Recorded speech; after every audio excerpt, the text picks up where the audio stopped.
Unfortunately, Jimmy Dore used to work here. It's a decision I deeply regret. We try to expand the spectrum of what is acceptable thought. And so corporate media has it easy. They just have to ask, do you believe in the status quo? And people answer that not explicitly, but implicitly through their answers, and then they get hired that way. We hire a wider range of folks, and sometimes it goes wrong. And Jimmy's one of those examples. So, and I found out recently about an incident that happened while he was working here. And now the person that's talking about it is Jimmy. So he has been attacking us online over and over again with nothing but lies and smears, some of which I'm going to show you right now. But we still held back, and of course it's frustrating. He was a friend, or at least I thought he was, to me and to a lot of people here. And we've been a little shell-shocked by not the disagreements. Who cares? We had disagreements when he was here. That's not an issue at all. But by honestly the lies and the smears and the attacks that were deeply personal in nature. So both Anna and I got frustrated, and at one point she sent him a DM that that Jimmy's going to talk about in this clip that we're going to show you. And it was basically saying, look, we know all these things about you that we haven't shared before, in a way of saying, we are holding back while you're going nuts. Yeah.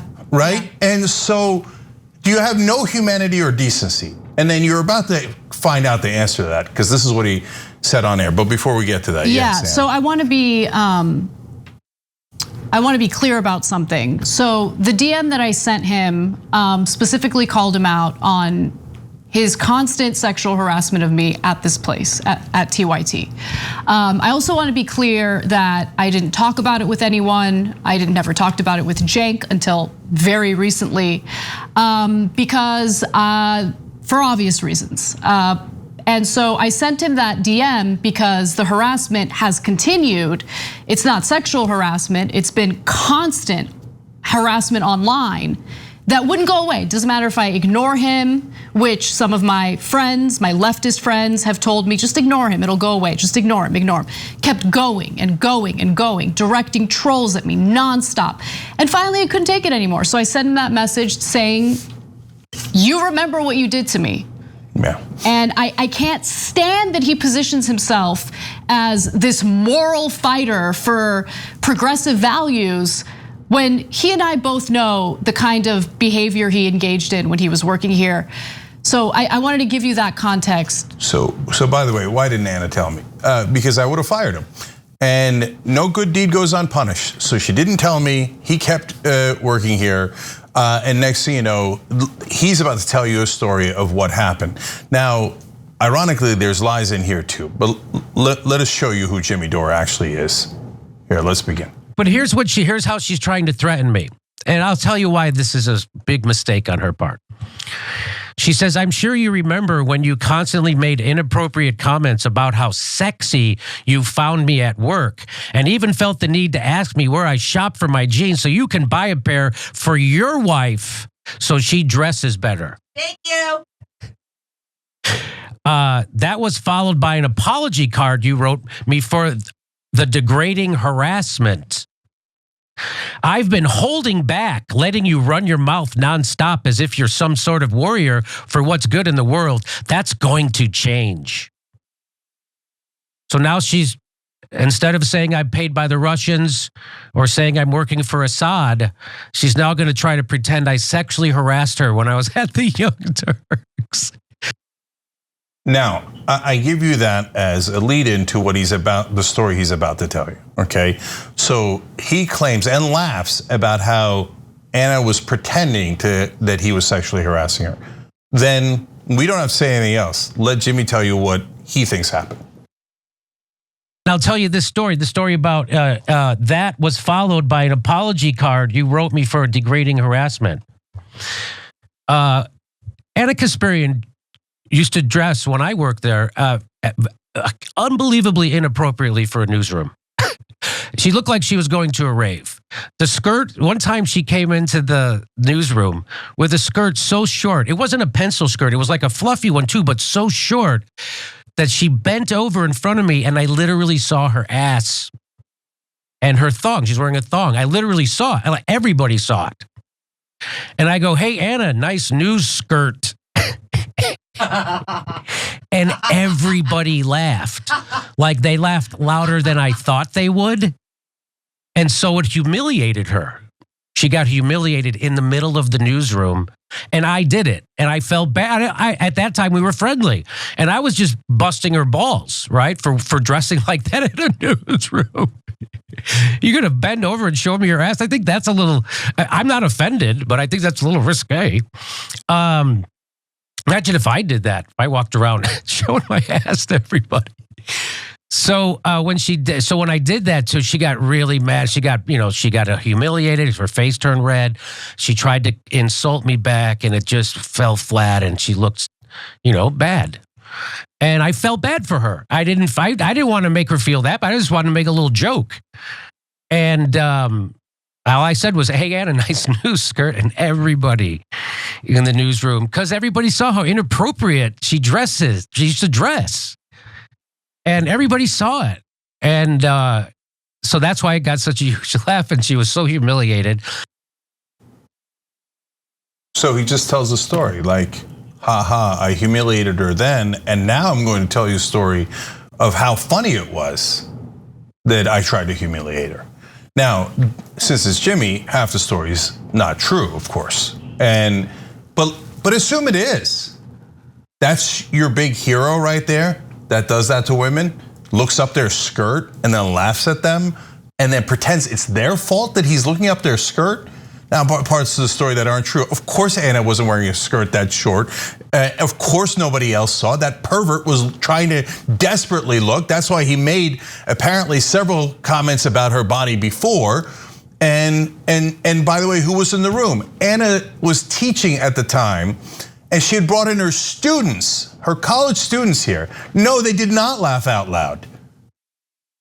Jimmy, in his own mind, thinks it's hilarious to be a pervert sexual harasser like that, and thinks, oh, all the kids will love that. It'll be such a funny joke as I try to humiliate their professor in front of them.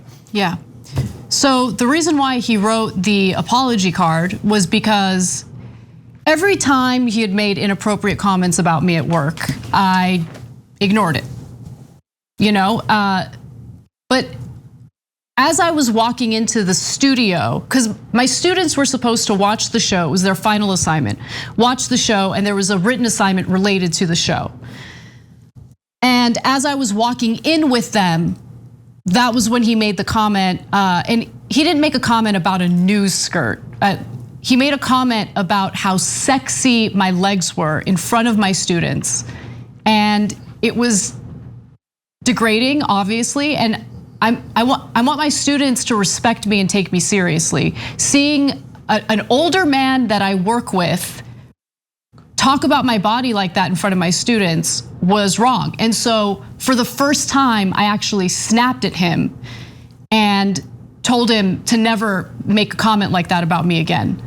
And so I think he realized, oh, I think I might have gone, I think now she might actually make a big deal about this, and that's why he wrote me that apology card to basically try to calm things down. But I mean, comments continued after that. That's who he was, and he was, he pretends as if he's like a fighter for progressive values. I heard the way that he spoke to producers here. He is anything but the so-called leftist that he tries to present himself to be, and his audience reflects that. His audience reflects that in the way that they responded to that video.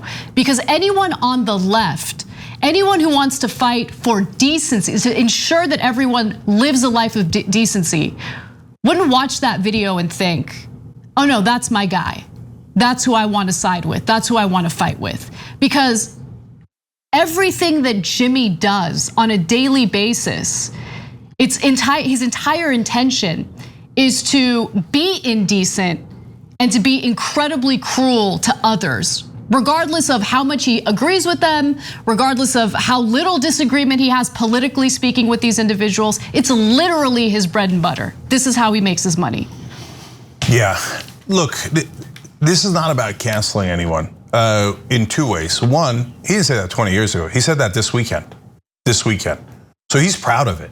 And he took that as an example of, can you believe what Anna did wrong? I'll tell you that story in a bragging way and laugh about how funny I am and what I did to her in front of her students and in front of the whole studio. And aren't I so wonderful, etc. And if you think, way to go, Jimmy, I think you're a terrible person, but have at it. Then watch him, don't watch us. I don't want you watching us if you thought that was a great story that should be celebrated. No, and that's the main point.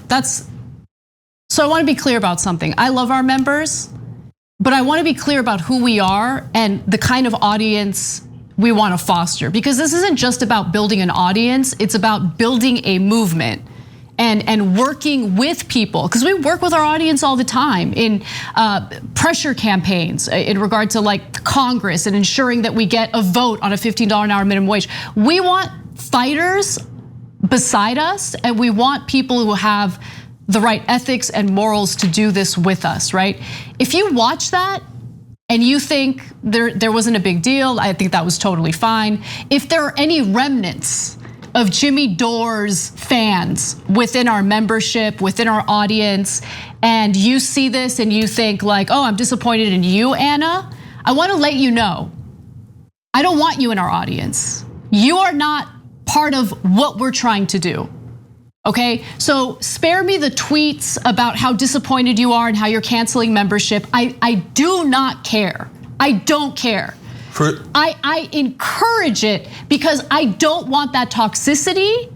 I don't want that culture as part of anything we do at TYT, whether it's internal in the office or external with our audience, period. That's it. Yeah, now guys, a lot of you didn't see that. That's why we're showing it to you. We did a couple stories today about Syria, etc., because a lot of you didn't see it. So it's okay if you didn't see it and now you do, right?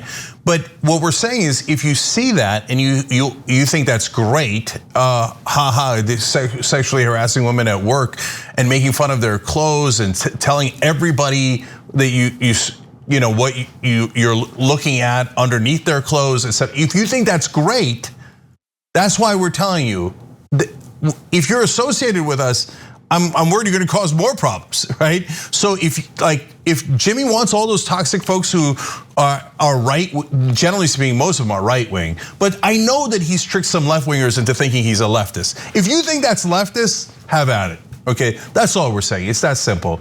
We love our audience. We think you guys are incredibly smart and care so much and have already made a giant difference in the world.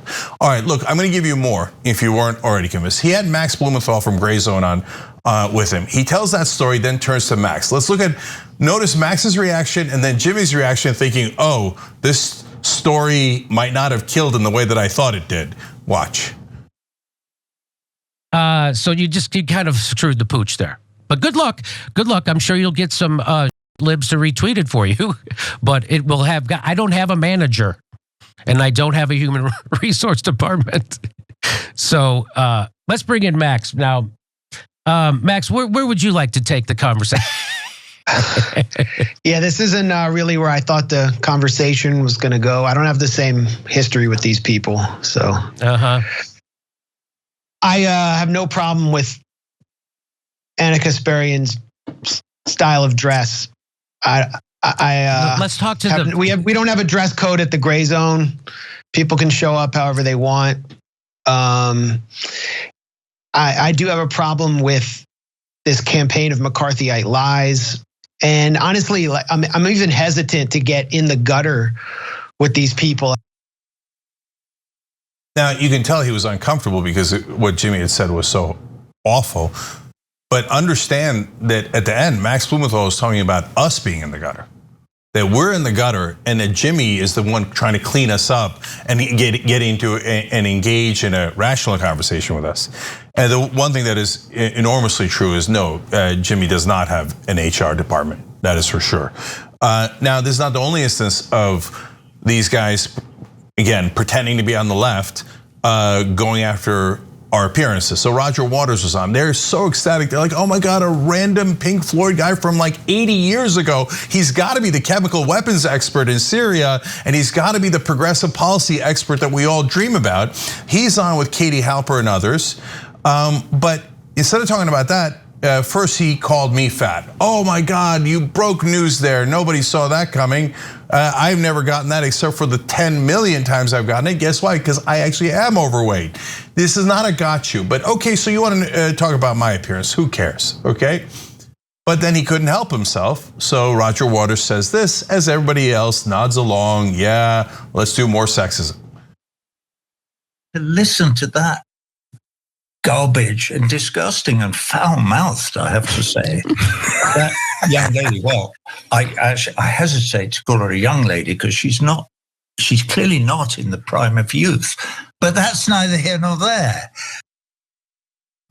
She's not in the prime of youth, says Roger Waters. Another comment about her appearance, and the so-called left laughs along. Let's make fun of people's appearances and look up their skirt. And that's the way to be progressive. I think you might have missed what it means to be a progressive. Now, we've covered that amply, unfortunately. Now I want to talk about his lies real quick. In that same segment Jimmy had with Max Blumenthal, Jimmy made up my position on Syria. Out of whole cloth, every part of this is a lie. Let's watch. They were pro-bombing Syria in 2014, 17. Cenk said Trump didn't bomb Syria enough. So he's all for bombing brown people. I'm all for bombing brown people. I'm from the Middle East. It's a talking point that he has that he uses against others.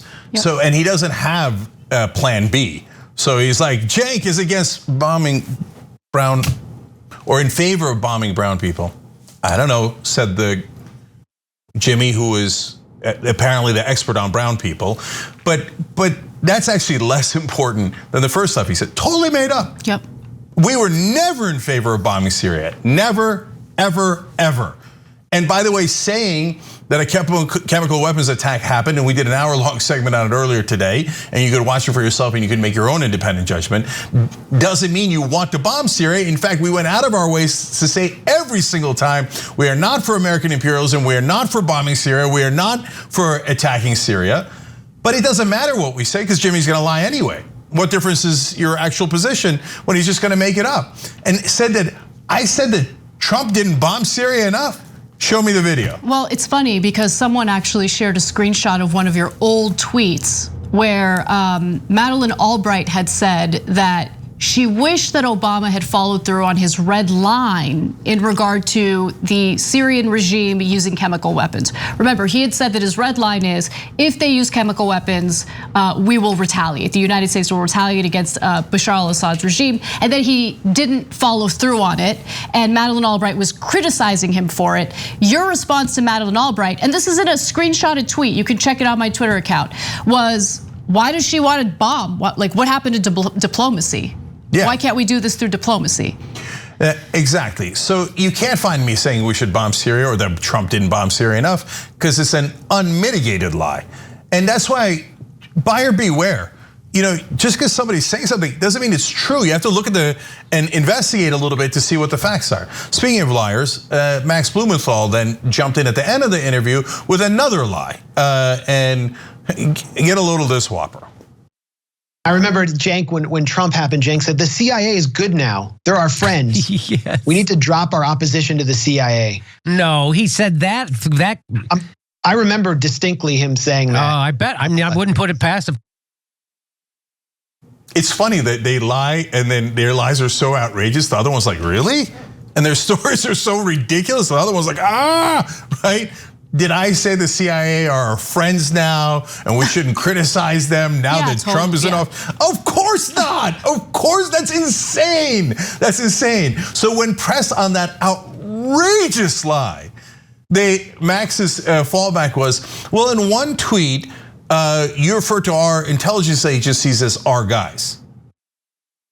Ooh, is that any of the things that he just said there? Nailed it. He nailed it. Okay, yeah. That I was, that the CIA are good guys now. We should just trust them. No, we don't say that at the Young Turks. Max Blumenthal is an outrageous liar. And that is a tip of the iceberg of his tremendous lies at Gray Zone. Those are different topics. We've covered some of them. But guys, buyer beware on all of these people pretending to be on the left and then meanwhile helping authoritarian governments do their propaganda. Mysteriously, oh no, Trump, I just can't find a way to criticize him. Republicans, who are a lot of my Patreon supporters, I can't find a way to criticize the right wing. Hey, look at all these trolls that are on Twitter. They all seem to have nothing but right wing tweets. But oh golly gee, I think the only people that are guilty are progressives in Congress and progressives in the media.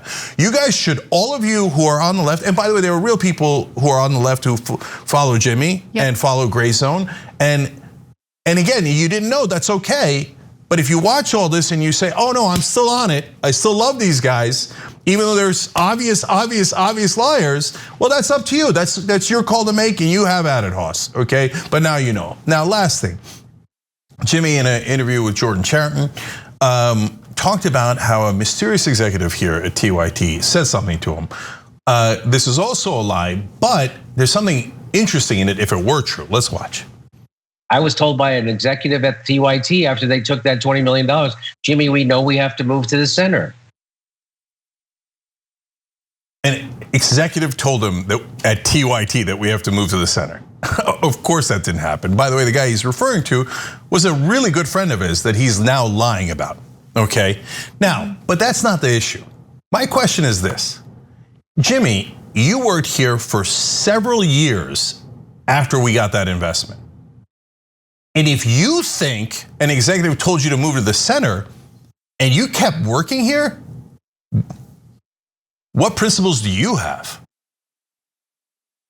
So an executive at a media company that you work for, that you host shows at, told you to go center, and you listened to him and kept collecting paychecks year after year? That's your view of the story. That's your side of the story. You just heard it yourself. Now, I remember when the executives at MSNBC told me that I should take it easy on corporate Democrats. I turned down over $1 million because I actually have principles. Yep. If you believe Jimmy, even if you don't believe us, you just heard him say it, and you believe Jimmy, he just told you, oh, I'll take a check. I don't care what they tell me to do. I'll do anything for money. So that's who Jimmy Dore is. And most of all, it's just super sad. He's a sad, weak man, and he's chasing views and attention and money. And when he attacks us, he gets more popularity, both from the right wing and more views, because the algorithms say, hey, that's the biggest show. You mention them, you're gonna get more views. Yep. So he feeds into it because he's weak and he just wants it so bad. He wants to be famous and get that attention so bad that he's willing to do anything for it. And you just saw it with your own eyes. And again, look, we're talking about this because I want more than anything to put this behind me, despite the fact that the attacks are gonna continue. I know that. But I'm not interested in doing this show to talk about my drama. I'm interested in doing this show because I think what we do here is important. I wanna get information to you guys. I wanna collaborate with you guys. For me, that is the reason why I'm here. And I don't wanna waste any more time with this nonsense regarding like, ooh, is it TYT or Jimmy? Oh, Anna, I'm disappointed in you. Again, we love our audience. We wanna fight together. But if any of what you see with Jimmy Dore is appealing to you, we're just not on the same team. And you don't even have to bother contacting me to tell me how disappointed you are. Cancel your membership. Like, we're literally telling you that right now. I know, but those are 90% right-wing trolls. I know that it's like, they're not actually members. They're not actually members. I know it is. And by the way, guys, how do I know? So the guy keeps lying about our numbers too. And that's why I had to post our numbers. He's like, oh, they're failing. They're almost out of business. Well, okay, but we got 14 million hours of viewing. I didn't want to say it, but then oh, now you're gonna brag about it. But no, you said we were failing and we had no viewers, okay? Yeah. And then you say, oh, all your subscribers are leaving. But I see the subscriber numbers every day. No, they're not. Nobody's leaving. I know. We have more subscribers, not less subscribers. So if you hear something from Jimmy, it is incredibly likely to be a lie. and for his own ego and his own purposes. And last thing on this is, so for some of you watching this, I said this is also distasteful, and you're right. And so guys, don't get involved in it. But we're damned if we do and damned if we don't. We didn't get involved for month after month as he lied and lied and lied and lied, right? And then people said, well, I guess since you guys are not countering, it must be true. Exactly. Now that when we do counter, people say, hey, why are you guys fighting? Well, when a guy punches you in the face, you have to defend yourself. And so that's what we're doing here. But after this, we're done with them. If you watch these videos and you're still a fan, that's why we're repeating it.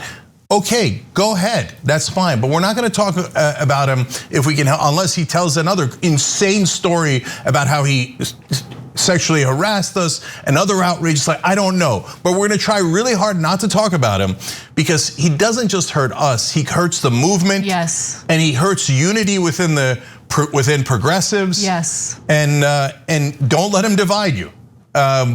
But if you think that's the right path, then have at it. We can't be any more fair than that. All right, thank you for hearing us out on this. We appreciate it. We're out of time. It's been a hell of a day. Thank you for sticking with us. And for all the members, we love you so much. And you make this show possible. And thank you for having our back, even when others doubted us. So thank you. Thanks for watching The Young Turks, really appreciate it. Another way to show support is through YouTube memberships. You'll get to interact with us more. There's live chat emojis, badges. You've got emojis of me, Anna, John, JR. So those are super fun. But you also get playback of our exclusive member-only shows and specials right after they air. So all of that, all you gotta do is click that join button right underneath the video. Thank you.